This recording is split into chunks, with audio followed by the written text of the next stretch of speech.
29 फरवरी का दिन था और साल था 2020।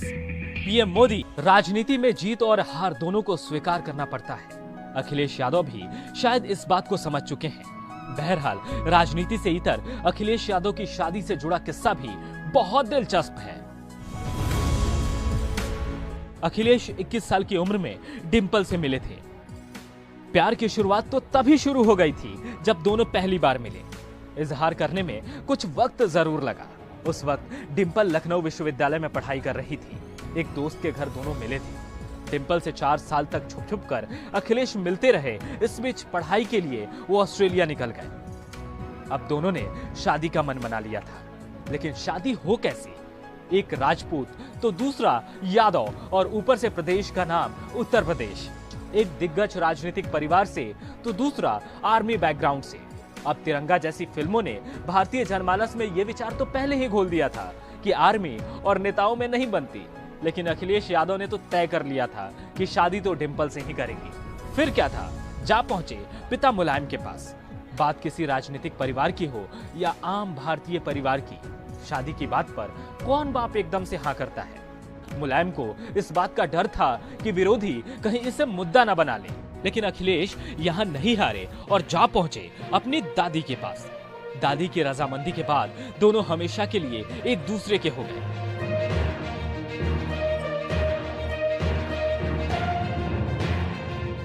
टीपू ने जो चाहा उसे हासिल कर लिया था। जी हां, अखिलेश यादव का घर का नाम टीपू ही है। दोनों के 3 बच्चे हैं। बड़ी बेटी तो अक्सर अलग मुद्दों पर ट्वीट भी करती है। हाल ही में इंटर पास किया है। पर्यावरण को लेकर अखिलेश यादव की बहुत जिज्ञासा है। जब अखिलेश मिलिट्री स्कूल धौलपुर पढ़ने जा रहे थे तो अपने साथ एक पौधा लेते गए थे। उनकी कार की डिक्की में पौधा, खुरपी और जग रखा हुआ था। आगरे के पास अखिलेश गाड़ी से उतरे और सड़क किनारे गड्ढा खोदा, पौधा लगा दिया। बारिश का मौसम था, तकलीफ नहीं हुई।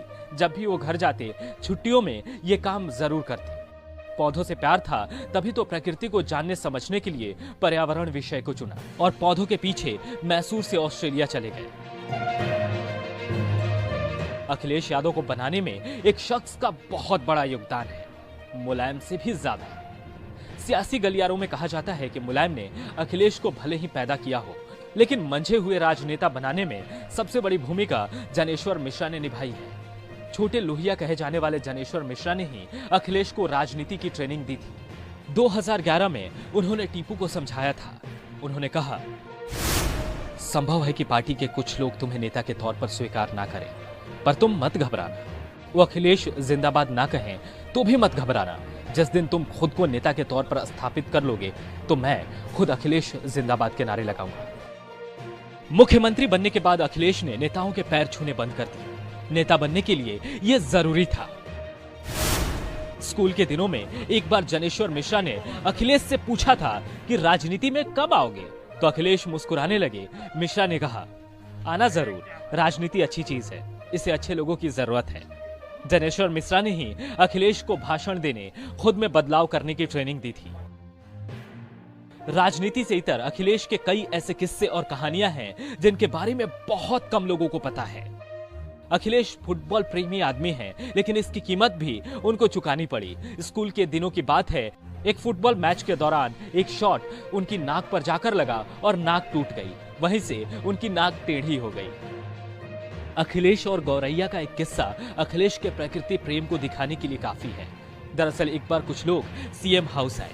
वे सीएम हाउस में गौरैया का घरौंदा बनाने की बात करने लगे। अखिलेश ने कहा, अगर आप मेरे घर गौरैया बुला देंगे तो मैं आपका काम कर दूंगा। उस आदमी ने मुंह से आवाज निकालकर गौरैया को बुला दिया। अखिलेश प्रभावित हुए और उसका कहा मान लिया। ऐसे ही एक बार अखिलेश यादव ने एक सुसाइड कर रही लड़की को बचाया था। अखिलेश और अमिताभ बच्चन का भी एक किस्सा है जो शायद ही किसी को मालूम हो।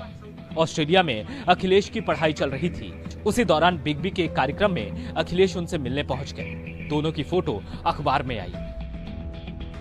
अखिलेश के मकान मालिक को यकीन नहीं हुआ कि उनके यहाँ रह रहा लड़का भारत के रक्षा मंत्री का बेटा है।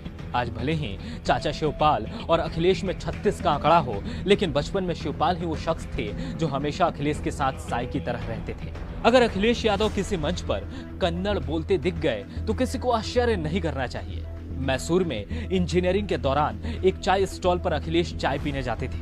वहां काम स्कूल के दिनों में हमेशा अफसर बनने की बात करने वाले टीपू आज यूपी की सियासत का सबसे बड़ा राजनीतिक चेहरा बन गया है। आज सत्ता में भले ना हो, लेकिन लोगों में यह उम्मीद तो होती ही है कि यह लड़का फिर यूपी का मुख्यमंत्री बन सकता है।